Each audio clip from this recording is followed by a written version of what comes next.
Abrimos nuestras Biblias.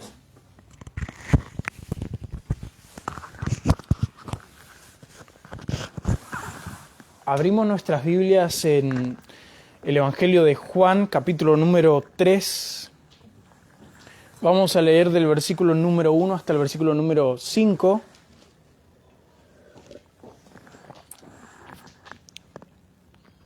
Creo que lo hemos podido leer en nuestra casa completo, el capítulo 3, para tener un poco de contexto.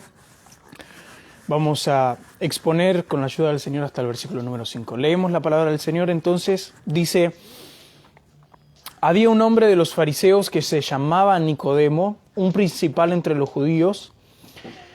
Este vino a Jesús de noche y le dijo: Rabí, sabemos que has venido de Dios como maestro, porque nadie puede hacer estas señales que tú haces si no está Dios con él. Respondió Jesús y le dijo: de cierto te digo, que el que no naciere de nuevo no puede ver el reino de Dios. Nicodemo le dijo: ¿cómo puede un hombre nacer siendo viejo? ¿Puede acaso entrar por segunda vez en el vientre de su madre y nacer? Respondió Jesús: de cierto te digo, que el que no naciere de agua y del Espíritu no puede entrar en el reino de Dios. Amén. Oramos. Padre, nosotros una vez más en esta mañana elevamos nuestra oración delante de su bendita presencia para suplicarle en el nombre de nuestro gran Jesús, su Hijo, nuestro Rey, nuestro Salvador, que puedas hablarnos en esta hora. Ayuda al predicador. Señor, habla a su iglesia en este momento, por medio de su predicador, en esta bendita porción de su gloriosa, eterna y perfecta palabra.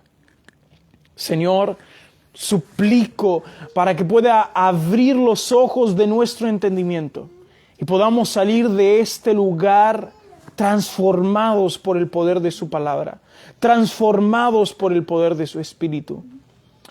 Se lo pedimos porque lo necesitamos, porque sabemos y creemos que usted lo hace, Señor. Y se lo pedimos en el nombre de nuestro Señor Jesús.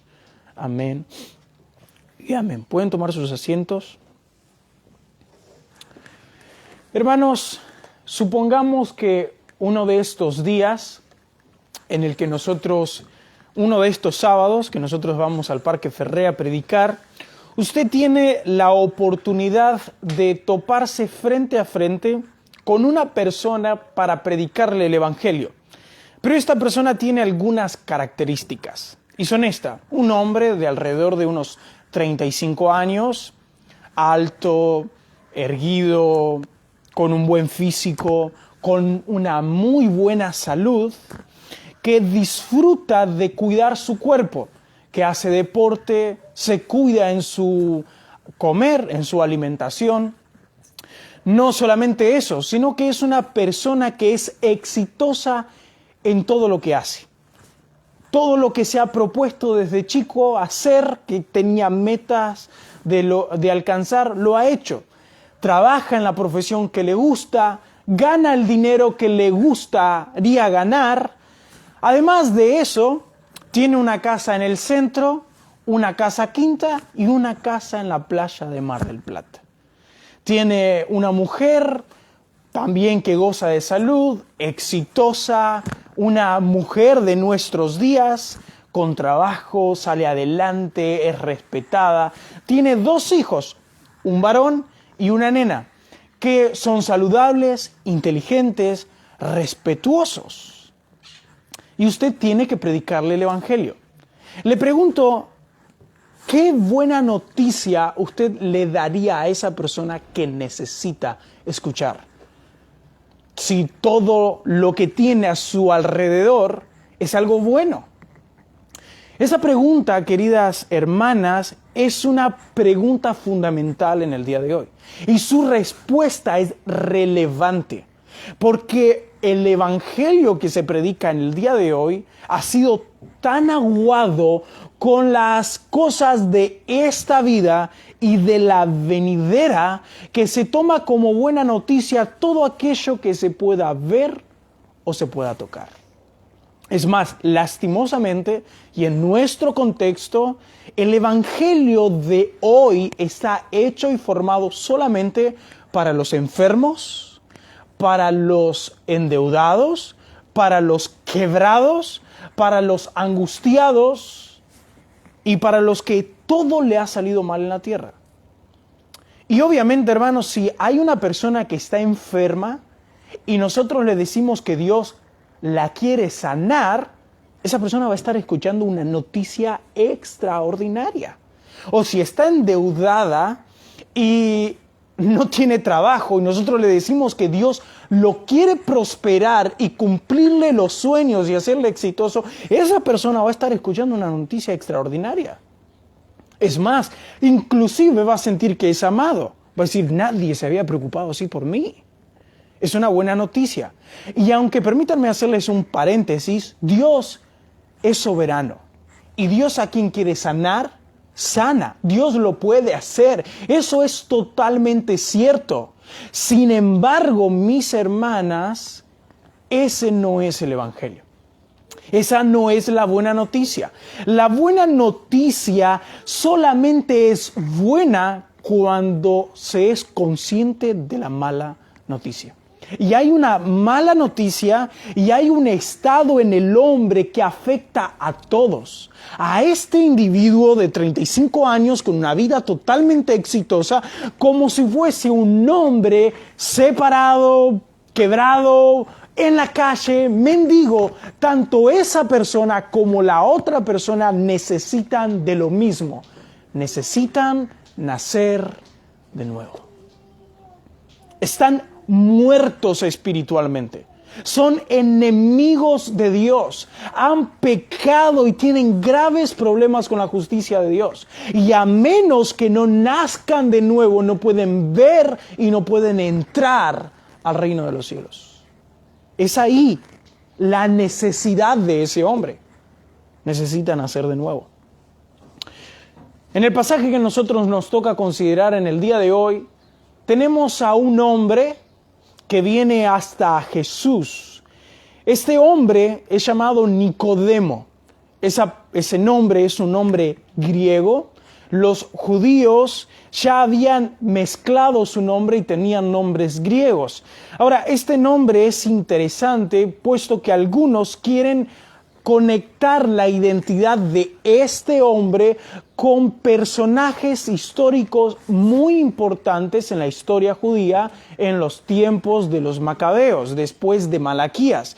Cuando los judíos tenían guerra, había un hombre Nicodemo que había sido muy importante en las decisiones.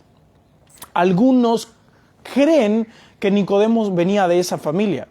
No sabemos de verdad si es así o no, pero venía de una familia importante en Israel. Y este hombre es un hombre muy importante para todos. Nosotros vamos a ver a Cristo en el día de hoy frente a frente con la aristocracia judía, con lo más alto que podía aspirar ser un judío, con la postura más alta al nivel moral y al nivel relacional entre Dios y los hombres. Este es un hombre mucho mejor que ese hombre de 35 años que hemos dado en el ejemplo al inicio.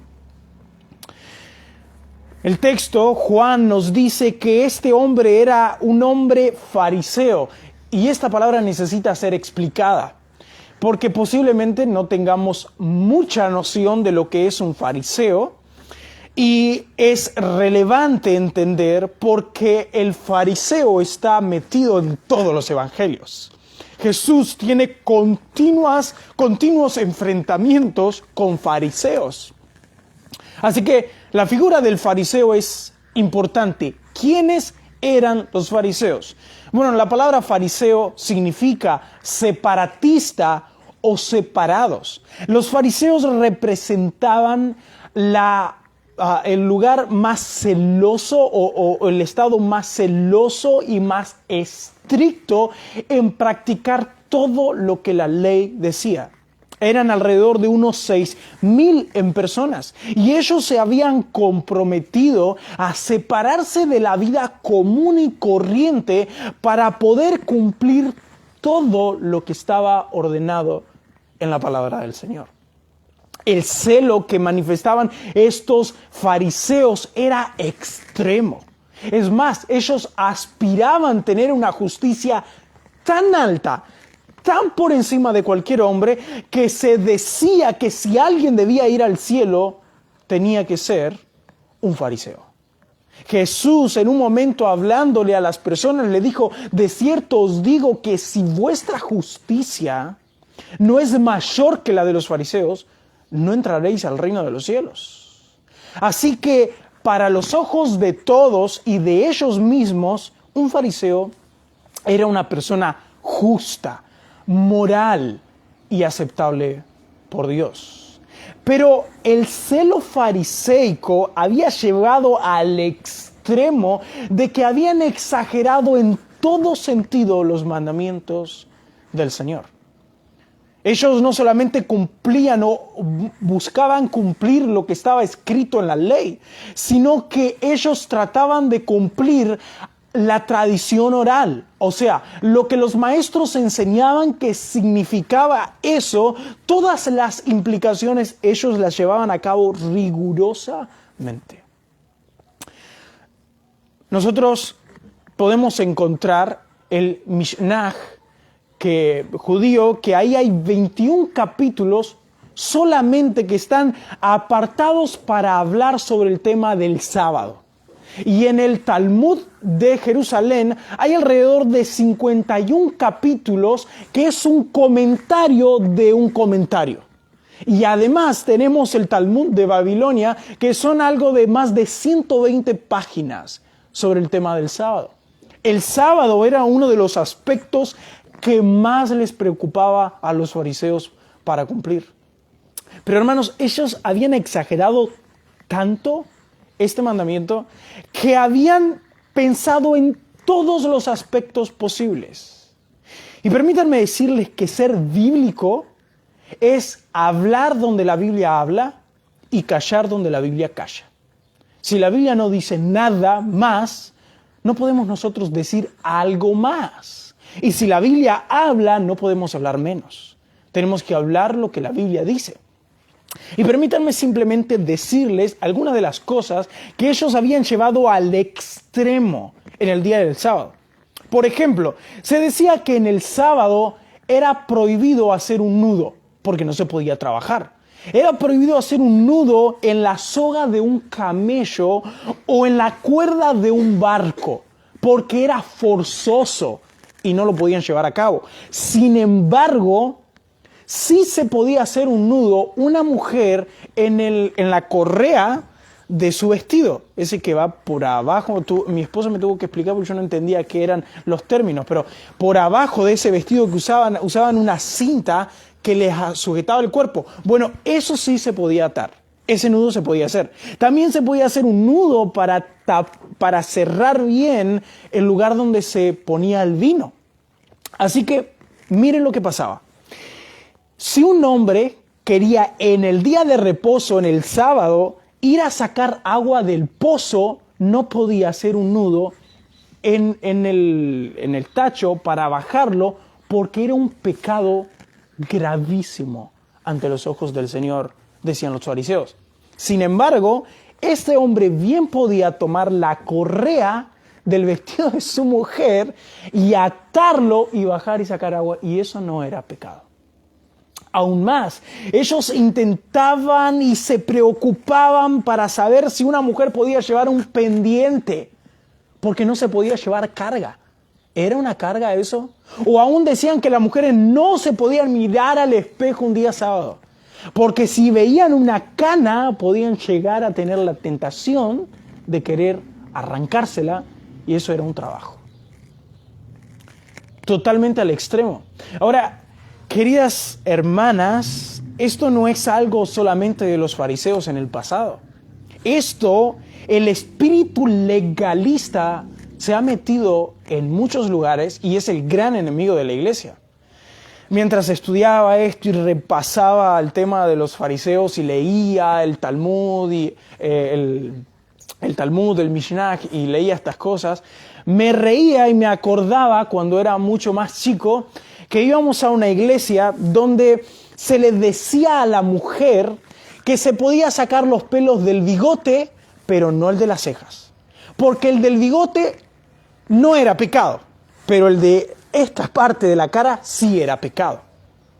Aún más, se decía que la mujer debía usar 4 dedos por abajo de la rodilla el nivel de la pollera. No más ni menos. No menos porque podía ser escandaloso. ¿Y por qué no más? Porque en un momento una mujer tenía una pollera larga y se ve que trastabilló y se pisó la pollera y hubo un accidente. Entonces eso empezó a ser un pecado. Pero los hombres no se quedaban atrás. Los hombres también tenían reglas. El hombre podía dejarse el bigote, pero no la barba. El bigote no era pecado, pero la barba sí. Y como eso, hermanos, un montón de cosas que se infiltran, que los hombres intentan buscarle cada detalle y agregarle, y ese legalismo tapa completamente el evangelio. Como vamos a ver, este hombre estaba ciego, no podía ver por todo su espíritu legalista. Y nosotros debemos cuidar eso en nuestras vidas y en esta iglesia. No sea que esforzándonos, hermanas, a cuidar la solemnidad, la reverencia en el culto, el silencio, el respeto, nos volvamos legalistas en muchas cosas. Es más, ¿ustedes quieren ver un legalista?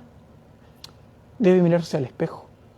Porque todos nosotros somos aquellos que dictamos las cosas como deben ser hechas. Todos nosotros. Eso está continuamente tentándonos el corazón. Y cuando nosotros pongamos una estructura salida de nuestra razón, entonces estamos frenando el verdadero evangelio. O estamos siendo enemigos del verdadero evangelio. Así que este hombre Nicodemo que se acerca hasta Jesús era un fariseo. Era una persona que se esforzaba a cumplir todos estos aspectos de la ley. Impresionante. Su vida era eso, desde que se levantaba hasta que se acostaba. Pero Juan nos dice que era un principal entre los judíos. Así que este hombre no solamente era un fariseo, sino que era un principal. ¿Qué quiere decir que era un principal entre los judíos? Es que hacía parte del Sanedrín en Israel. El Sanedrín era algo así como la Corte Suprema acá en Argentina. Ellos eran jueces de Israel que dictaminaban todas las cosas en Israel en cuanto a la religión, en cuanto a los crímenes. Podían arrestar a personas, podían condenar a personas. Lo único que no podían hacer era dar pena de muerte. Por eso tuvieron que llevar a Jesús hasta Pilato, porque ellos querían matar a Jesús. Y no podían hacer eso. Pero el Sanedrín tenía mucha autoridad. Eran los jueces de Israel. Era formado por alrededor de 70 hombres. Y Nicodemo hacía parte de esas personas. Así que acá tenemos entonces, queridas hermanas, a un hombre que parece ser de una familia importante en Israel, y toda persona que hacía parte del Sanedrín era porque o su familia era importante, o tenía mucho dinero, o era una persona muy respetable, o era un sumo sacerdote. Así que una de todas esas cosas, lo que sí sabemos es que ese hombre tenía dinero. Porque en el momento que Jesús murió, él fue el que compró las telas para tapar a Jesús. Y eso no costaba poco dinero. Este es un hombre importante. Así que este Nicodemo viene a Jesús de noche. Fijémonos el versículo número 2.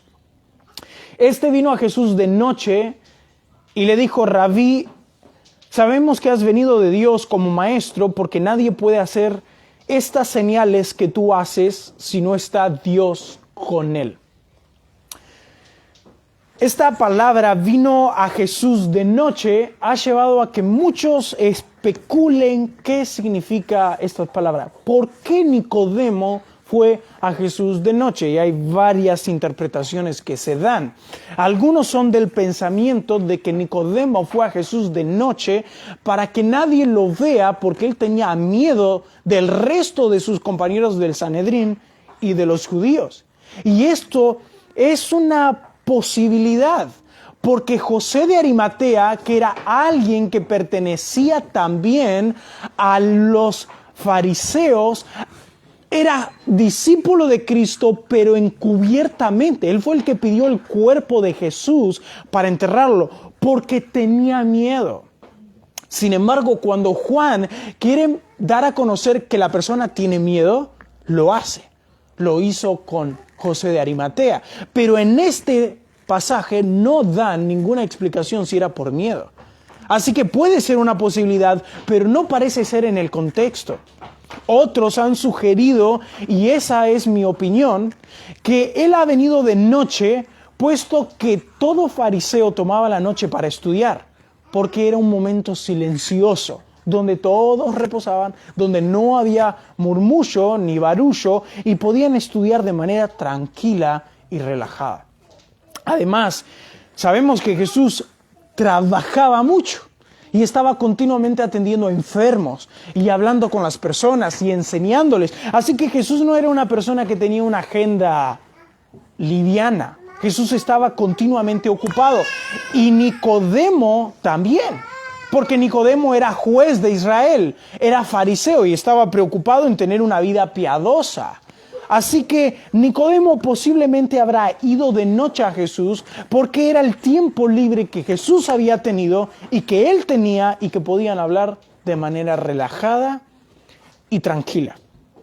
Ahora, permítanme decirles, hermanas, que lastimosamente la división de capítulos no es favorable para nuestro texto.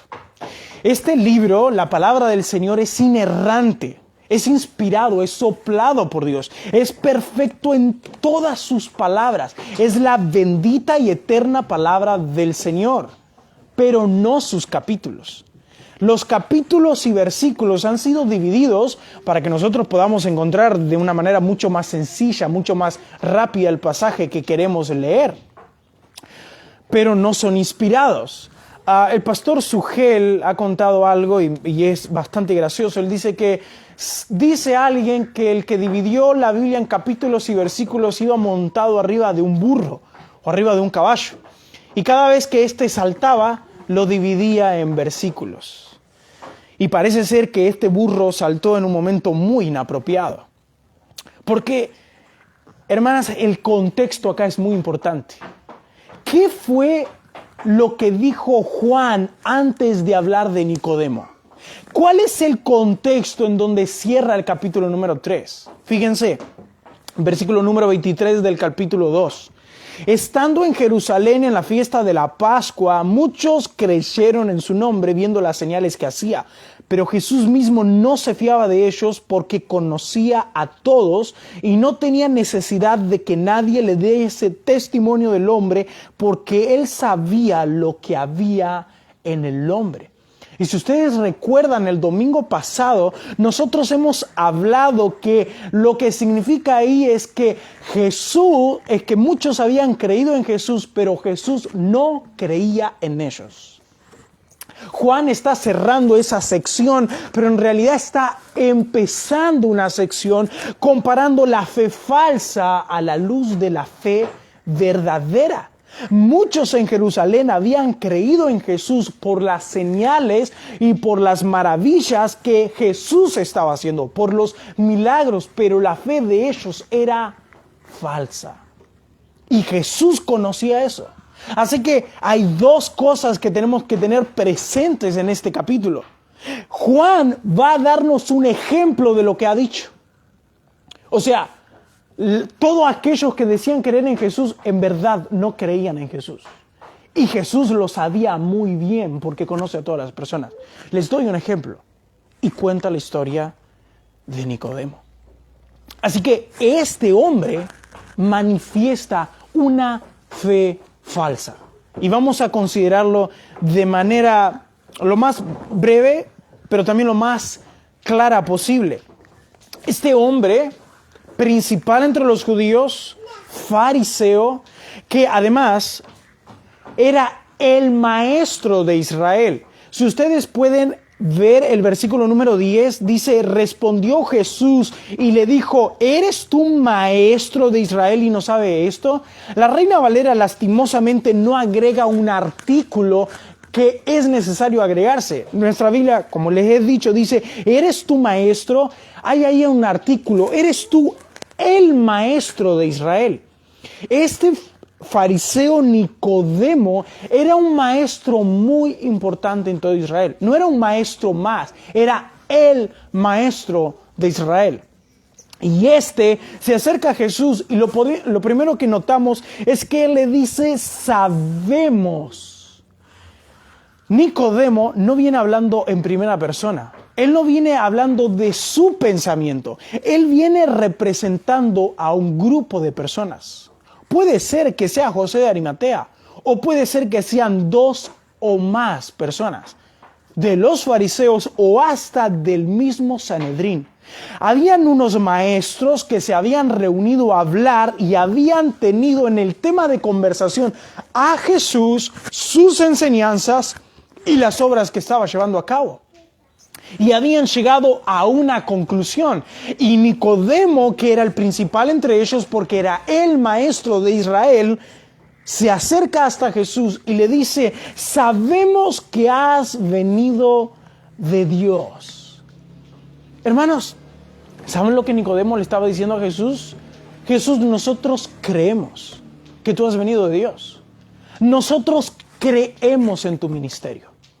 Nosotros creemos que eres un siervo de Dios, que has venido de Dios.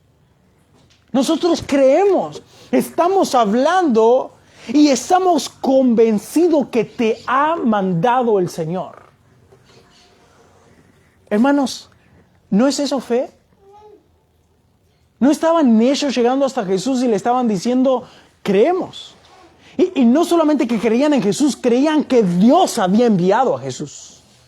Eso parece ser una muy buena fe.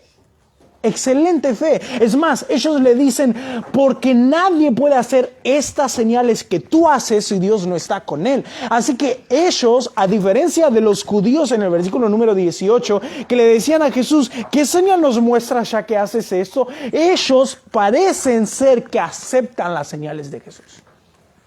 Y dicen, no podemos ignorar las señales, no podemos ignorar los milagros, esto viene de Dios. Tú vienes de Dios y lo aceptamos y creemos en eso. Sin embargo, queridas hermanas, esa es una fe falsa. ¿Por qué? Porque fíjense lo que dice bien detallado Nicodemo, Rabí, sabemos que has venido de Dios como maestro. ¿Vieron una persona que está tocando el piano y está haciendo una excelente pieza musical? Y está tocando y de repente solo toca mal una nota, una tecla. Eso, para alguien que entiende de música y para alguien que no, lo va a notar enseguida. Desentona de todo el hermoso esquema musical que está tocando. Bueno, hermanas, esta palabra maestro que dice Nicodemo es una nota fuera de tono. ¿Qué es lo que Juan nos está diciendo? Todos estos pasajes y todos estos sermones que nosotros estamos estudiando. ¿Cómo él empieza su evangelio? En el principio era el verbo. Él está diciendo que Jesús es eterno, que existe antes de la fundación del mundo. Él está diciendo que Jesús vivía y estaba frente a frente con Dios. Aún más, él dice que Jesús es Dios, que Jesús ha creado todas las cosas visibles e invisibles. Él ha dicho que Jesús existe y vive porque tiene autonomía, porque tiene independencia, porque es autoexistente. Juan nos dice que Jesús, el Verbo eterno, se encarnó y que el que le ve a Él, ve a Dios mismo. ¿Cuál es el testimonio de Juan el Bautista? Él dice que después de Él no es el Mesías, pero después de Él, y está entre ellos, viene el Mesías. Juan dijo que Jesús es el Cordero de Dios. Y sus palabras cerradas en el versículo 34 del capítulo número 1 dice: yo le vi y he dado testimonio de que este es el Hijo de Dios. ¿Qué es lo que dijeron los primeros discípulos de Jesús que salieron de Juan? Hemos hallado al Mesías. Natanael dijo: tú eres el Hijo de Dios, eres el Rey de Israel. Y Jesús, haciendo las maravillas de transformar el agua en vino, Juan nos dice que Jesús manifestó su gloria. Y hemos cerrado el capítulo número 2 hablando de las características que muestra Juan sobre la divinidad de Cristo. Jesús es Dios porque tiene autoridad para ejercer disciplina. Jesús es Dios porque es Dios sobre la vida y la muerte y porque conoce a todas las personas. Ahora, este hombre viene y le dice: tú has venido de Dios, pero como maestro. Nicodemo no reconoce a Jesús como Dios. No reconoce a Jesús como el Mesías, como el Rey.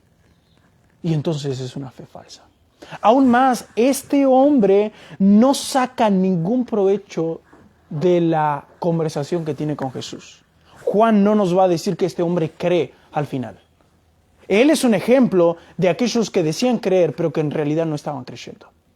Y este Nicodemo, sé que la tradición dice que él se convirtió y que inclusive sufrió persecuciones, pero nosotros podemos notar hasta el final del Evangelio que Nicodemo solamente tuvo empatía y cariño por Jesús. Nicodemo fue alguien que compró las telas para envolver a Jesús muerto, pero jamás lo vemos en los Evangelios que él confiesa que Jesús realmente es el Rey. Es ahí la fe falsa. No importa cuánta empatía, no importa cuánto buenas palabras las personas digan sobre la iglesia, sobre Cristo, si no confiesan a Jesús como el Hijo de Dios, como el Rey, como el Mesías, hermanas, no tienen fe. No tienen fe. Hay personas que pueden manifestar una conducta de cariño hacia muchos cristianos y hacia la iglesia de Cristo. Es más, hay tantos inconversos, paganos, no cristianos, que inclusive ayudan a muchas iglesias cristianas. Y dicen: ayudamos económicamente porque son personas que ayudan a los demás y porque Jesús ha sido un gran maestro y lo tienen en alta estima. Él está perdido. La fe verdadera es aquella que confiesa que Jesucristo es el Señor. Esto es lo que Pablo dice en Romanos capítulo número 10, que si confesares que Jesús es el Señor y que Dios le resucitó de entre los muertos, serás salvo. Ayer en la conferencia que fuimos nos entregaron un folleto y me puse a leer y hablaban un poco sobre la fe de los musulmanes.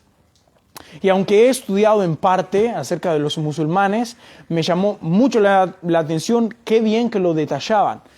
Y dicen que los musulmanes tienen libros que creen que son de Dios, son los mandamientos de Moisés, creen en los evangelios.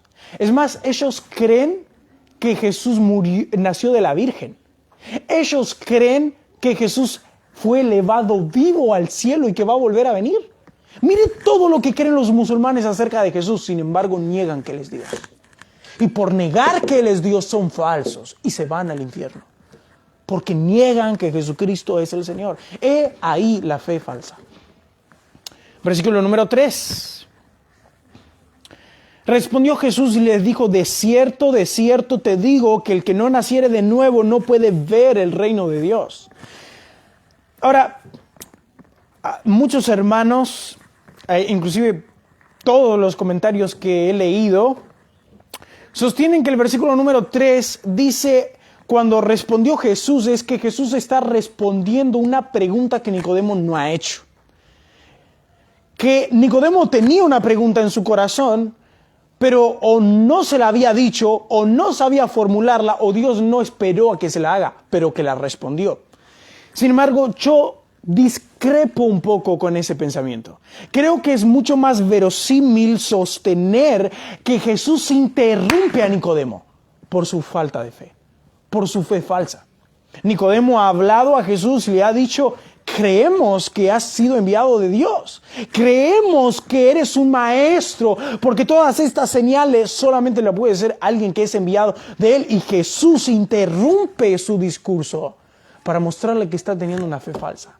¿Cómo lo hace Jesús? Le dice, de cierto, esa palabra, en verdad, o se podría traducir también amén, amén. Esa palabra lo que significa es que lo que va a decir es solemne y sumamente cierto.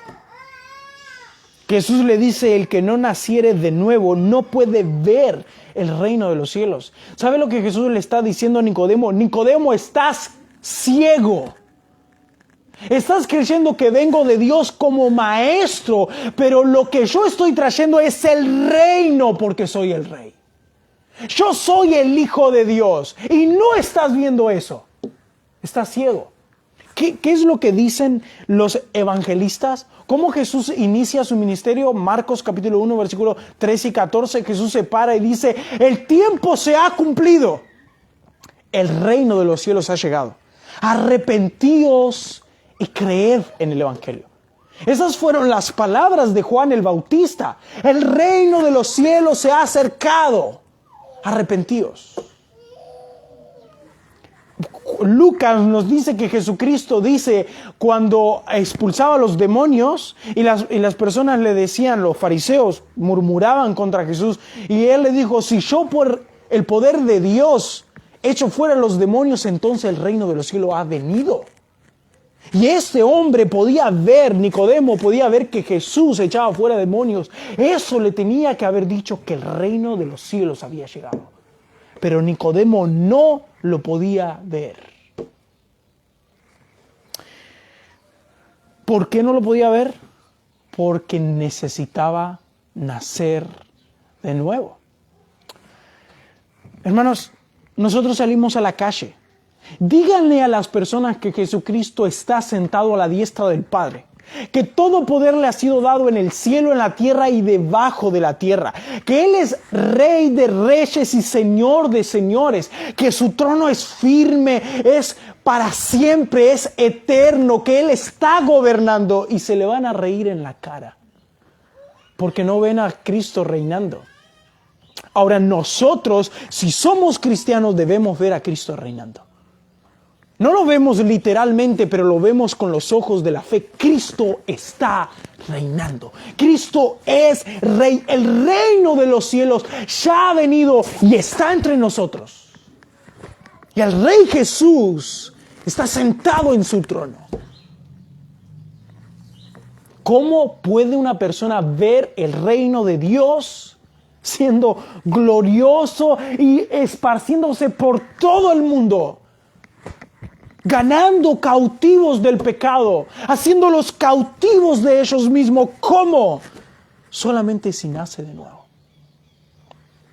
Ahora, antes de explicar el versículo número 4 o tocarlo y explicar el nuevo nacimiento, permítanme decirle lo que Jesús le dice ahora en el versículo número 5, porque estas frases son paralelas. De cierto te digo que el que no naciere de agua y del Espíritu no puede entrar en el reino de los cielos. Ahora la expresión acá es diferente. No solamente una persona si no nace de nuevo no puede ver el reino real de Cristo, no puede entrar en él. Es necesario nacer de nuevo. Pero acá Cristo agrega una palabra que ha traído mucha confusión y mucho debate. El que no naciere de agua y del Espíritu. ¿Qué significa la palabra naciere de agua? Bueno, se han dado muchas respuestas o se han tratado de dar muchas respuestas acerca de eso.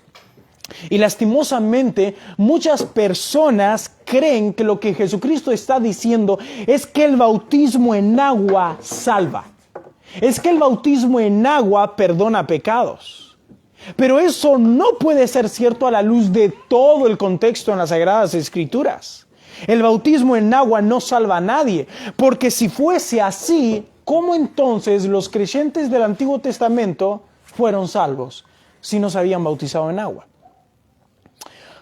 ¿Cómo aquel hombre que estaba colgado en la cruz, que confiesa que Jesucristo es el Rey, porque le dice, acuérdate de mí cuando vengas en tu reino? Él confiesa que Jesús es Rey. ¿Cómo él es salvo si no se bautizó? Bueno, no puede ser el bautismo en agua el que salva, porque si hay una acepción a la regla, puede haber muchas.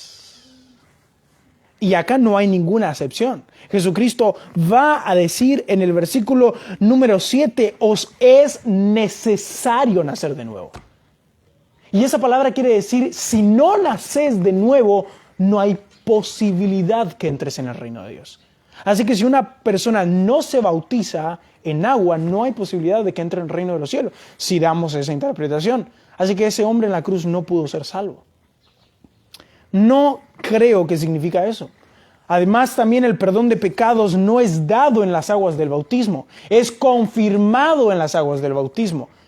Las aguas del bautismo lo que tienen es confirmar un hecho que ya ha pasado en el interior. Pero, ¿qué es lo que quiere decir Jesús cuando dice el que no naciere del agua? Bueno, creo, hermanas, que esto solamente puede ser entendido a la luz del contexto. Este hombre estaba profesando una fe falsa. No estaba creyendo que el reino de Dios había venido. Y estaba rechazando a Cristo como Rey. Y Jesús le estaba diciendo, te es necesario nacer de nuevo. Y ahora Jesús le dice, te es necesario nacer del agua. Este hombre no solamente estaba rechazando a Jesús, el mensaje de Jesús, y a Jesús como Rey. Él ya había rechazado a Juan el Bautista. Juan predicaba y bautizaba a las personas. Y la Biblia nos dice que él bautizaba para arrepentimiento de pecado, porque él estaba preparando el camino a aquel que había de venir. Y Jesús, en una conversación con los fariseos, le dice, les hago una pregunta. ¿El bautismo de Juan era del cielo o era de los hombres? Y dice que los fariseos pensaban entre ellos y decían, si decimos del cielo, Jesús nos va a preguntar, ¿por qué entonces no le creísteis? Y si decimos de los hombres, tememos a la gente porque lo tienen por profeta. Así que posiblemente Jesús le estaba diciendo que él ya había rechazado el bautismo en agua.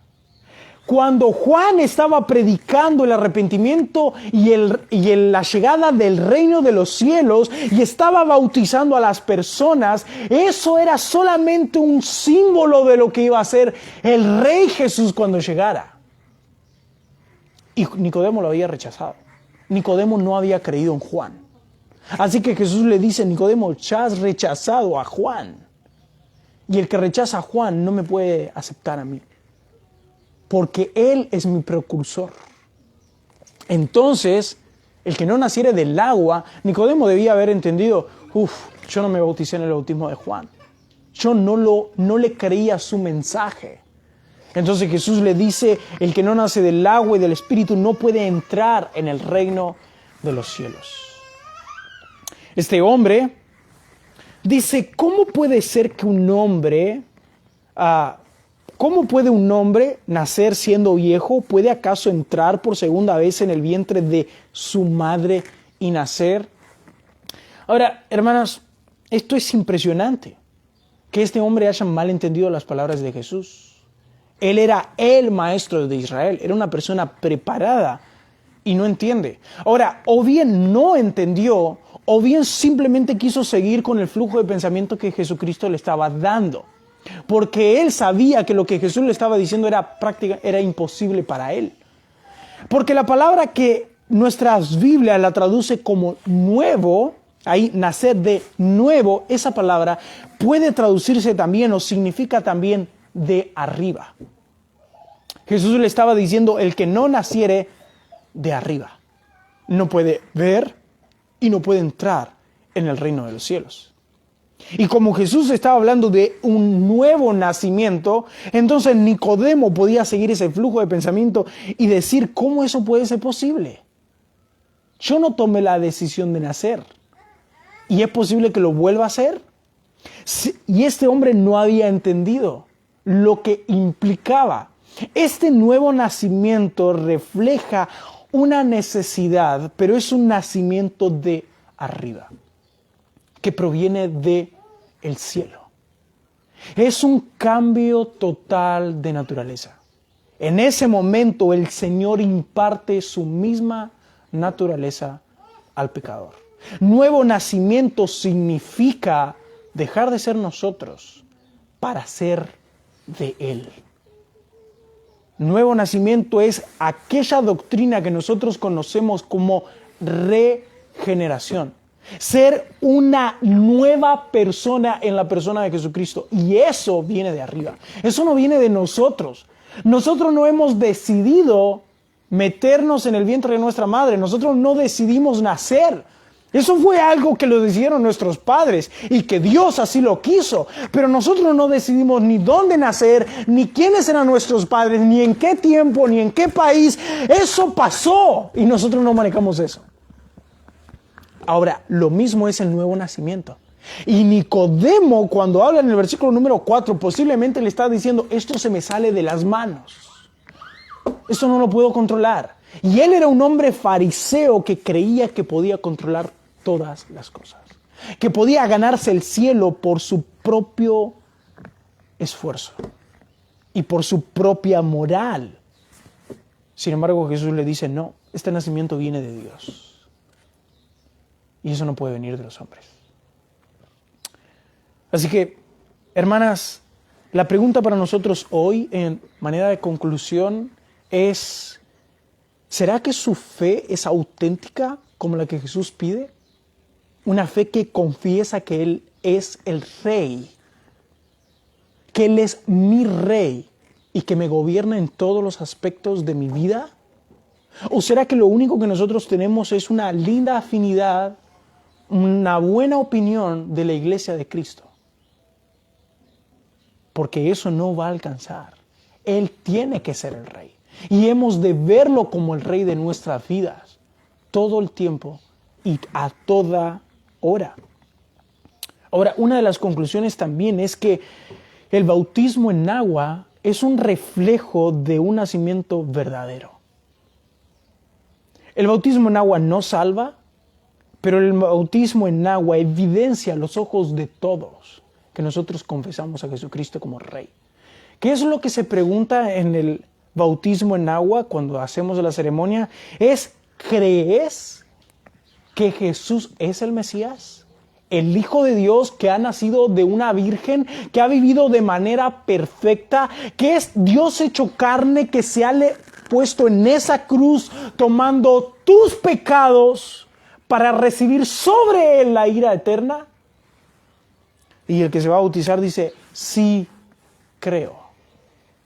Entonces dice el que lleva adelante la ceremonia, yo te bautizo en el nombre del Padre, del Hijo y del Espíritu Santo. Hermanas, es necesario nacer de nuevo. Si eso no pasa, usted no es salvo. Si eso no pasa, usted no es un verdadero cristiano. Y se va a ir al infierno con mucha gente que odia a la iglesia.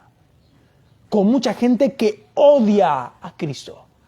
Aunque usted tenga una buena opinión del Señor, aunque usted tenga una buena opinión de las enseñanzas de Cristo, pero no lo ve como Rey, se va al infierno juntamente con las otras personas.